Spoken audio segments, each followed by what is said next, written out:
Hey Dave, it's Esther Day tomorrow. Happy Monday. Something that did happen yesterday during my little break at my aunt's birthday party through the day is I did finish this. And it might be the best ideas book that I've ever read because it feels so fundamental because it talks about change and creating art, and art being about like making change, not just making things but doing both of those. So 6 years ago today, I for the first time watched the vlogger's video on The Edge, and in talking about how ideological diversity is not a sign of a divided nation, it's a sign of a thoughtful nation. It was a very, very rich vlogger's video about boundaries and how we're more successful together than not. And that tied with some other books I read and a hiking trip I took in Ithaca that day has me thinking about the importance of edges.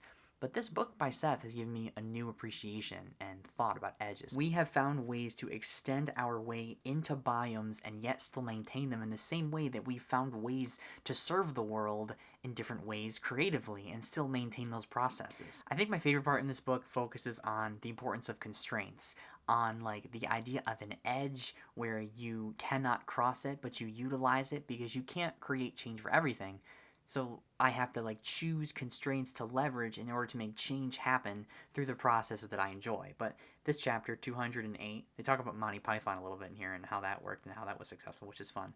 But this one's called You Can't Think Outside the Box. I've always heard that phrase, right? Think outside the box. Like, get your mind out of the rut that you're in and travel and see something from a new perspective. It's dark and it's cold outside the box, but at the edge of the box. The edge of the box gives you leverage.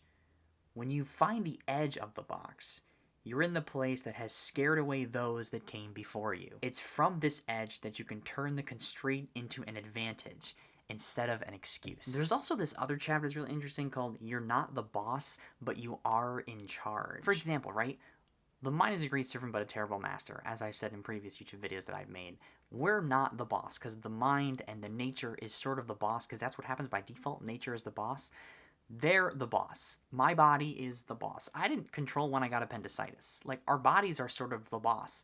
But we are in charge of, like, how we use our time and attention and how we choose to shape what we're in a relationship with. Like, we can't control everything, but we have some control over how we respond. The body has constraints. Just like any creative endeavor or any change you kind of make has constraints attached to it. What edges are worth going to? Like, when you travel and go to a new place and explore a new edge, there are a bunch of edges there because it's a new place. I'm really interested in the idea of frontiers and edges, and this is sort of what I feel about the projects that I'm doing that are like really, really new and exciting work. They feel like they're on a frontier and they're sort of pushing where that failure edge is, your ability to fail. Like when I did the Tuataria Discord and we were trying to like create something, there were no rules. There was like a space and a platform of Discord.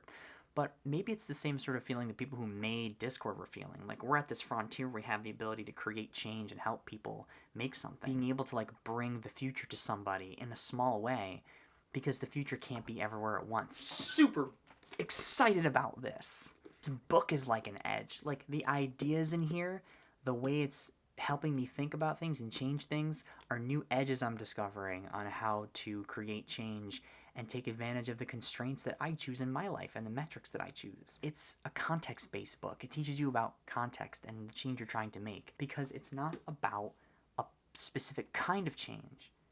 It's about change, no matter who you are. So yeah, edges and reading and reflecting matter to me so much. Have a great day, and I'll see you hopefully on Thursday.